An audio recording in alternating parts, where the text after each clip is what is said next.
You saw the announcement. If you didn't see it, you heard about it. Derrick Rose is officially hanging it up. He announced his retirement from the NBA. And we talked about the Derrick Rose stuff a lot, exclusively over the last couple of days. But I haven't talked about structurally how this changes a lot of things around the Grizzlies for me. Backup rotation, point guard options, Grizzlies leadership plan. We're going to talk about all that right here, coming up on Locked On Grizzlies.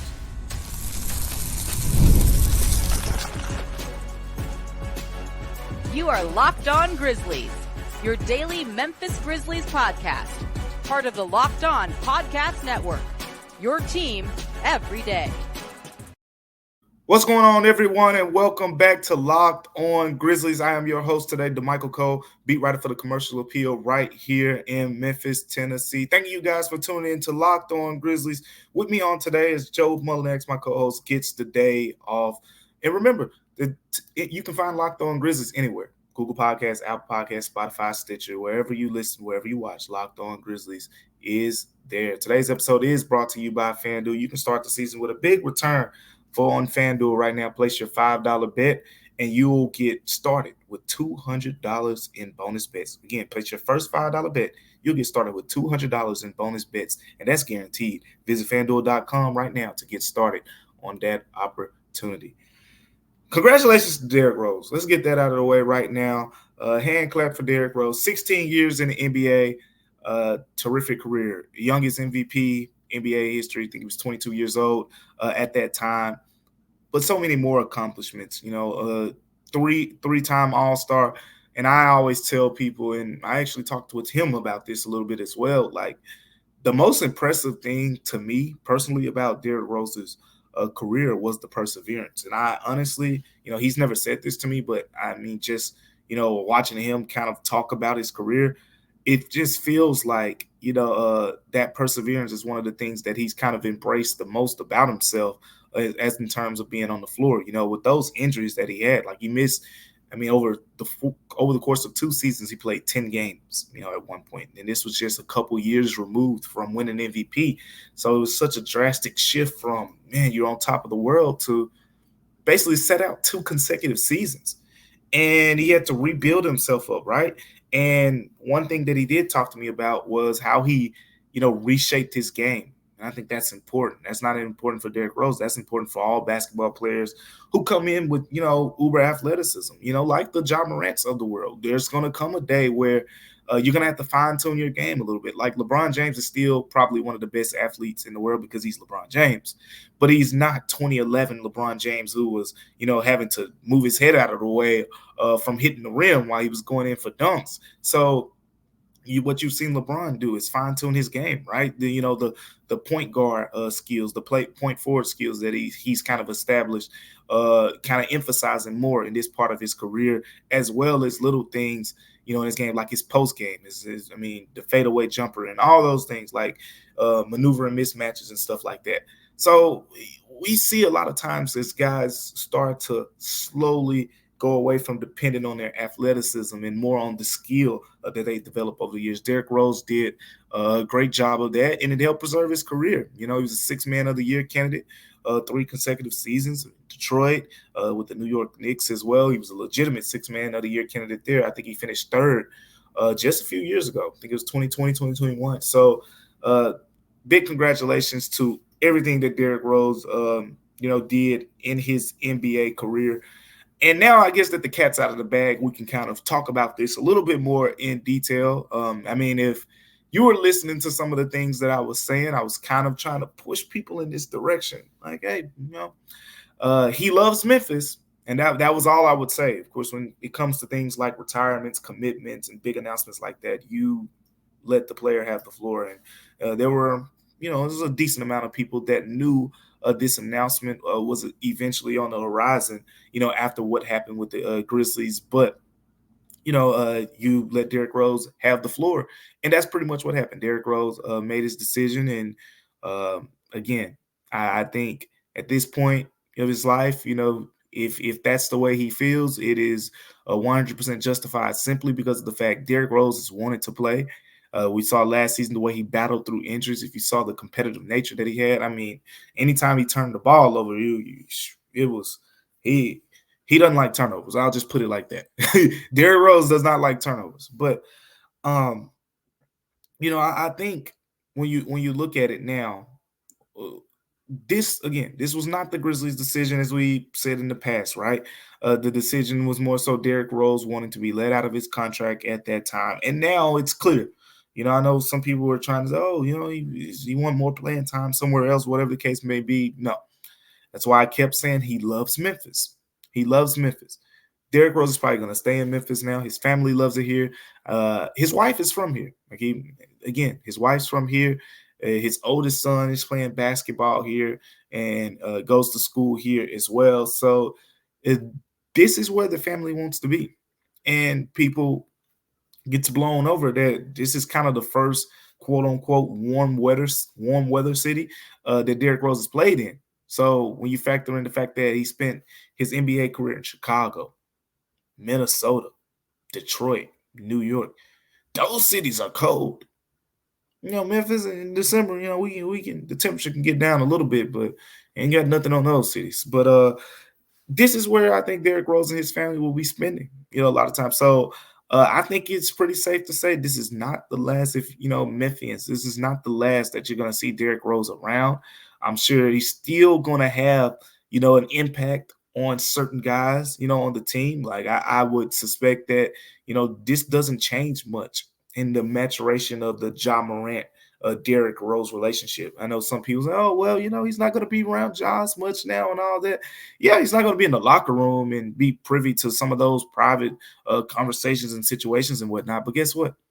It's just a phone call away, and he's going to be in Memphis. So it's I think with the way that his son is kind of grown to the game of basketball. Again, I talked to Derrick Rose a lot about that before. About his son wants to play basketball, and he said, hey, if you want to play, that's what we're gonna do. We're gonna work on getting you closer to that goal. But it's not a forceful thing. So with all that being said, I say that to say that I'm sure his son's gonna want to go to Grizzlies games, and Derrick Rose has the hookup. He's gonna be the one bringing them to the games and whatnot. You'll see Derrick Rose around a little bit. May not be 41 times a season in FedEx Forum or whatever the case, but he'll be around again. Congratulations to Derrick Rose. Terrific NBA career. We haven't talked much about what he did with the Tigers, but led Memphis to a 38-1 season that still exists in my head. So really don't care about the vacated stuff. I know some people do, but I saw it and it happened, and I can't erase it from my brain. So led a 38-1. I mean, terrific, season for the Memphis Tigers that year. CUSA champs, everything in between, before losing to Kansas in the NCAA tournament, in the NCAA championship game.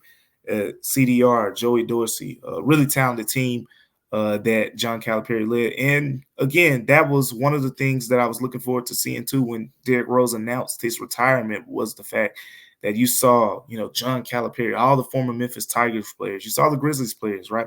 Jaren actually was a player that I talked to before Derrick Rose announced his retirement, and he was just like, hey, he's a legend. They're going to miss his impact in the locker room, which we'll talk about a little bit later in the show and things like that. Of course, Ja Morant, had good things to say, about Derrick Rose and his impact in Memphis as well.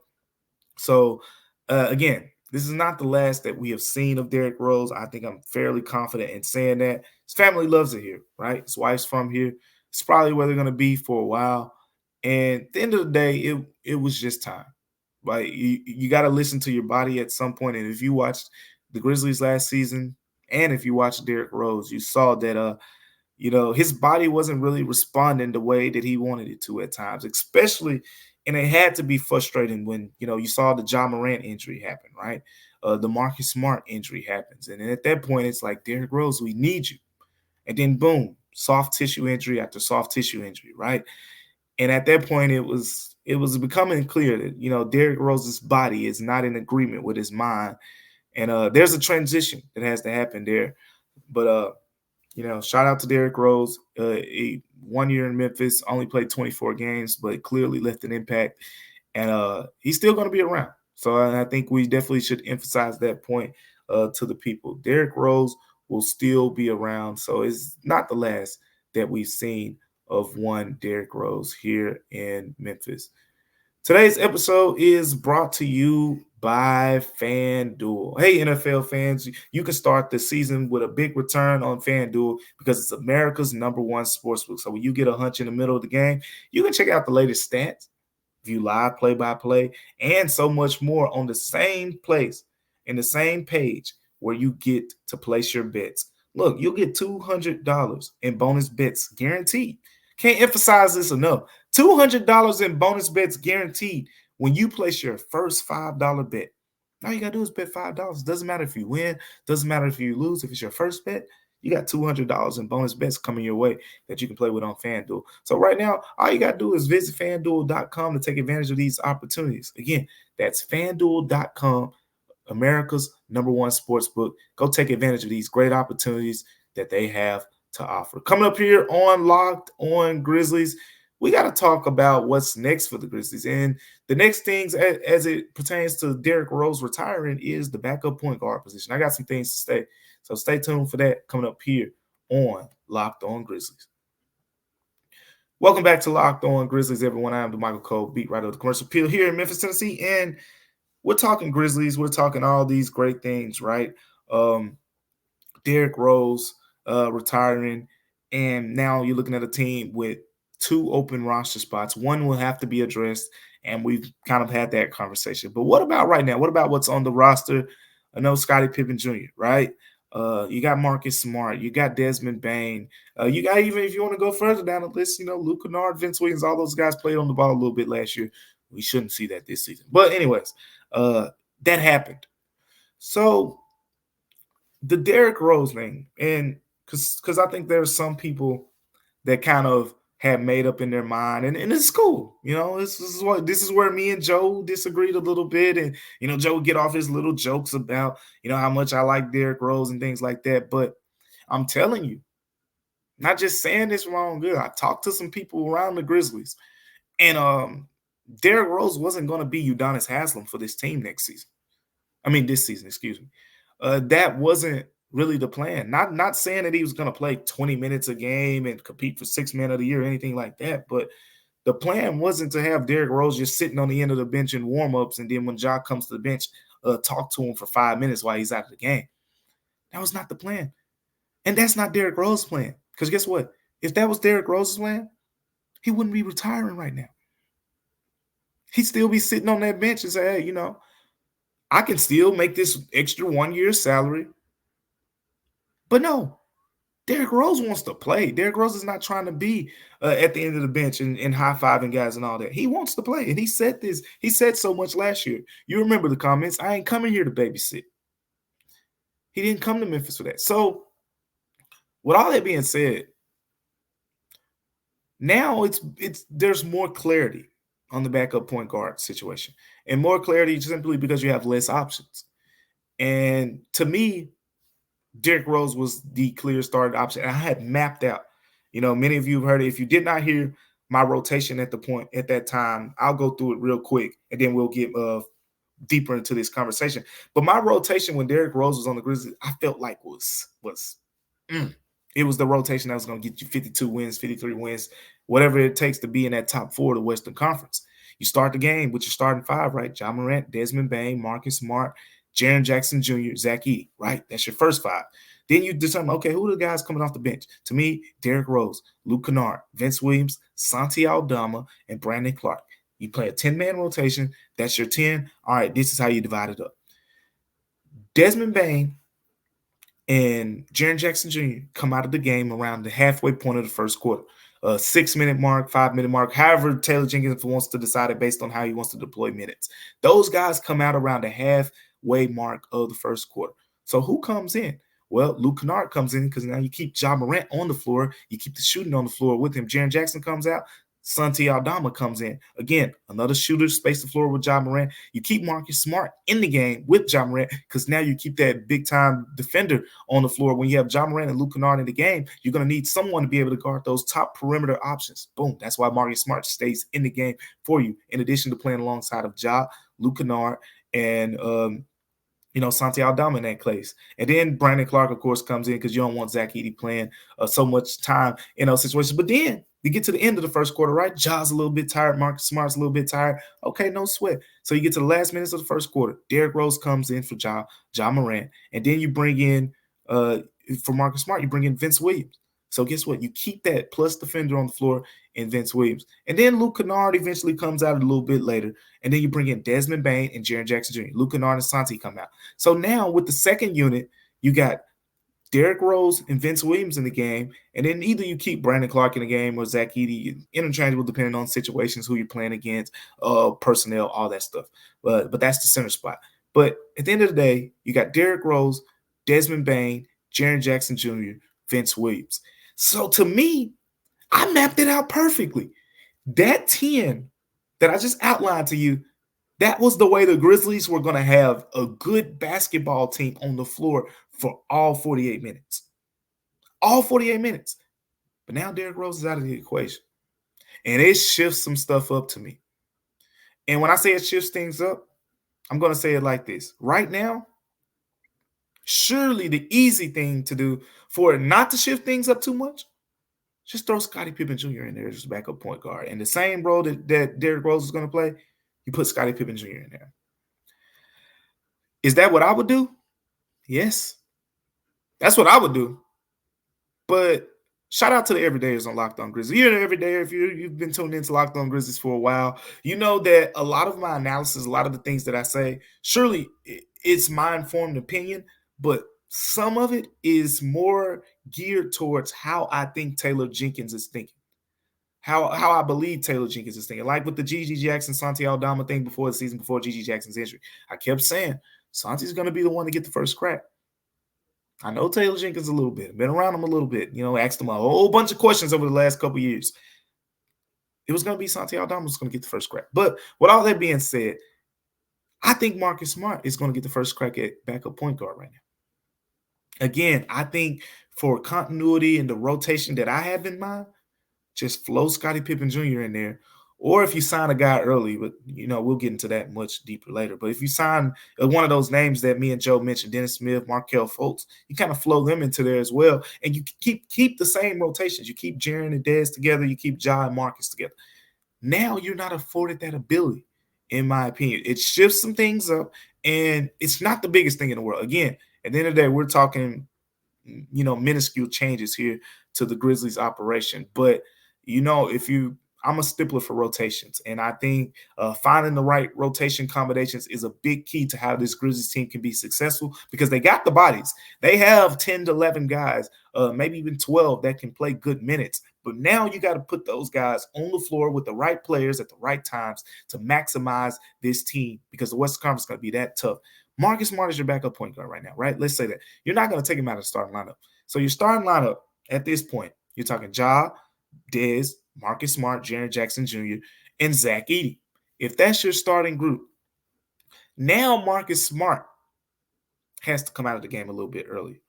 So now you choose between Dez and Jaren as the one of those guys. Who's going to be the one who comes out early? My guess would be, I think Desmond Bane would be the one that comes out early in the game in that situation. So you bring in Vince Williams, and you bring in Vince Williams for Marcus Smart. Dez comes out, you bring in Luke Kennard. That's your lineup that's going to play with Ja Morant pretty much and Jaren Jackson Jr. For the last period of the first quarter. Now, as we know, Jaren is a little bit more prone to foul trouble. So this shifts some things up because now Jaren is more susceptible, being in the game a little bit longer in the first quarters, to picking up 2 fouls. In addition to that, if you want to go a step further, Jaren and Ja's two-man numbers have not been as good as Ja Morant and Desmond Bane's two-man numbers, or Ja Morant and Luke Kennard's two-man numbers. But anyways, Ja Morant and Vince Williams, for the little time that they were on the floor last season, it was positive. So there is some potential positives there as well. But when you get to the second unit, you're talking about Marcus Smart coming back into the game, Desmond Bane being in the game. I think now that's your combination, Marcus Smart and Desmond Bane, simply because of the fact that Desmond Bane can be a really good secondary ball handler from the standpoint of you don't want Marcus Smart, dribble. You want Marcus Smart being more like Tyus Jones was. Tyus Jones was not too ball dominant. It was heavy pick and roll when John Morant would be in the game, and then Tyus Jones come in the game. Everyone's touching the ball within 10 seconds of a possession, and that's kind of the difference between those two. You want Marcus Smart to kind of mimic more of that style when he comes in as the backup point guard. So again, I don't think it's the biggest drop off in the world, but I just want to point out the fact that there is going to be kind of a rotational change, in my opinion. Now, this may not be the rotation that Taylor Jenkins goes with, and we can talk about different rotation options, in future episodes or whatever. And guess what? I'll be in Nashville next week, so I'll be able to ask Taylor Jenkins about this as the team's going through practices and things like that. So we'll be able to dive deeper into this conversation as the days goes on. But until then, that's kind of where my mind is right now. I feel like Marcus Smart's going to get the first crack at it. I personally say, hey, Scotty, you're up. This is what you want, right? Show me. And I would like to keep Ja Morant, Marcus Smart in the game together. Keep Desmond Bane and Jaren Jackson Jr. building on a lot of time that they spent together last season. I want to build on that, right? So that would be my goal of how to do this thing. But let me know what you guys think. Should it be Marcus Smart? Should it be Scottie Pippen Jr.? Are you saying, hey, they need to go sign an outside free agent right now so it can be whoever that player is? Let me know what you guys think in the YouTube comments as well. Thank you for making Locked On Grizzlies your first listen of the day. And for your second listen, enjoy the Locked On NBA podcast. There is no offseason in the NBA like Locked On NBA, and it provides daily basketball analysis from national and local experts in 30 minutes or less. No one keeps you as informed and entertained as Locked On NBA. Available on YouTube or wherever you get podcasts. Part of the Locked On Podcast Network, your team each and every day. Today's episode is brought to you by our friends over at Prize Picks. So here's the thing about Prize Picks that everyone on here needs to know. Look, in Prize Picks, it's simple. Prize Picks is the America's number one daily fantasy sports app. It has over 5 million active members. Prize Picks is the easiest and most exciting way to play daily fantasy sports. All you do is pick more or less than on 2 to 6 player stat projections. And then after you do that, just watch the winnings roll in because that's exactly what happens.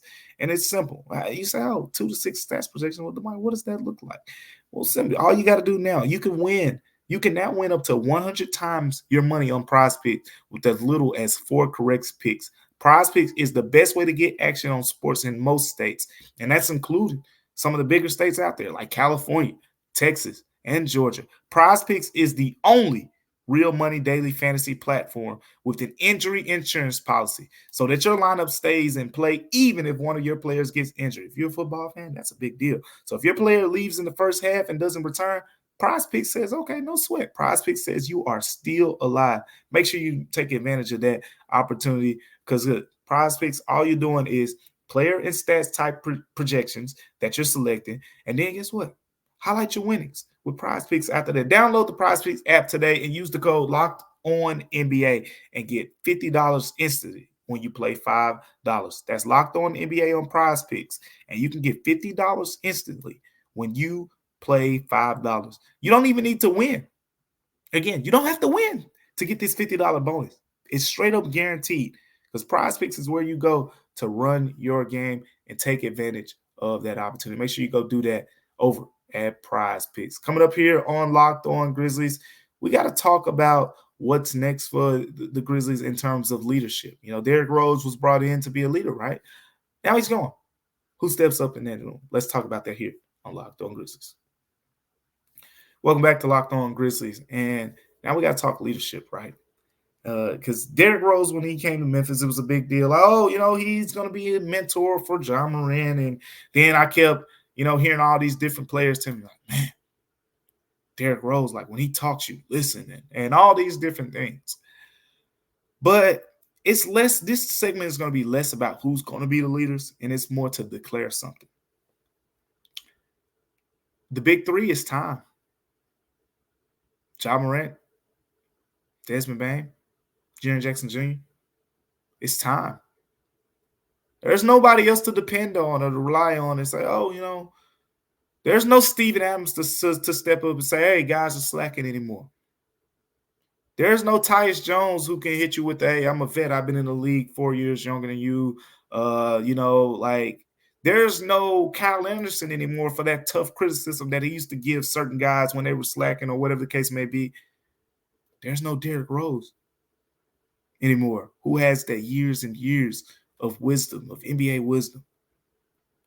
There's no Dylan Brooks, who was the longest tenured player for the Grizzlies for a while. But you know who there is? There's Ja Morant. There's Desmond Bain. There's Jaren Jackson Jr. Jaren Jackson Jr. is the longest tenured player right now on Memphis Grizzlies. And we talked about this a lot recently, me and him. And, he just talked about the idea that, things have changed around here. Like a lot of the guys that I saw walk in this building have now walked out. Jaren Jackson Jr., it's your time. Sure, yeah, he's only 25 years old in NBA years or whatever the case may be, but throw that years out and accept the fact that, hey, you got 7 years of NBA experience now. He's the guy. I mean, I was talking to Jalen Wells the other day, and he's talking about Jaren Jackson Jr. like he's a 12-year vet. Like, oh, yeah, when you got guys like Jaren and things like that, like, these are the guys being relied on right now. Desmond Bain has always had more of that old soul type of mentality. It's something we talked about. Not really worried about him being a leader. And again, if you were following the Grizzlies last season, G.G. Jackson kind of highlighted him as the guy who was the leader of the team. Desmond Bain will fill that role well. Then there's Ja Morant, right? It's time. It's time. I think Ja can fill that role well simply because Ja talks. Ja is very vocal when it comes to being on the floor. Ja gets his teammates involved. We focus so much on the scoring with Ja and things like that. This could be a career assist year for him. Simply because, one, he's got more weapons. Two, he's a little bit more shooting because you got Desmond Bain in the starting group. You got Luke Kennard coming off the bench. You got Vince Williams mixed into there. Marcus Smart shooting is iffy, but me personally, I'm trusting Marcus Smart's three-point shooting a little bit more than Dylan Brooks. So you got that going for you, right? So you factor in those things, and then he's going to feed Zach Edey. I mean, Ja said he's rookie of the year. How does Zach Edey become rookie of the year? A lot of post passes from Ja Morant. That's how it happens. So with all that being said, it's the big three's time. You got Marcus Smart, yeah. Marcus Smart's still kind of new here. Marcus Smart has the experience. Marcus Smart has talent. Marcus Smart was a former high first-round pick. Marcus Smart has been there. He's been to the finals, been to the Eastern Conference Finals, all that. Yeah, you lean on him in certain situations. And Marcus Smart's going to talk. Marcus Smart's going to let you know when things are going bad or when he feels like someone's slacking. And he's going to show it with the way that he practices and all that. Here's the challenge to the big three to match him. Match Marcus Smart's energy and then some. By the end of this season, it should be clear. Like, for years, since I've been covering the Grizzlies at least, and it's nothing wrong with this. I'm just saying that I think it's very clear on who this team belongs to at this point in time. But in the past, it was more like, oh, we're a leadership by committee group.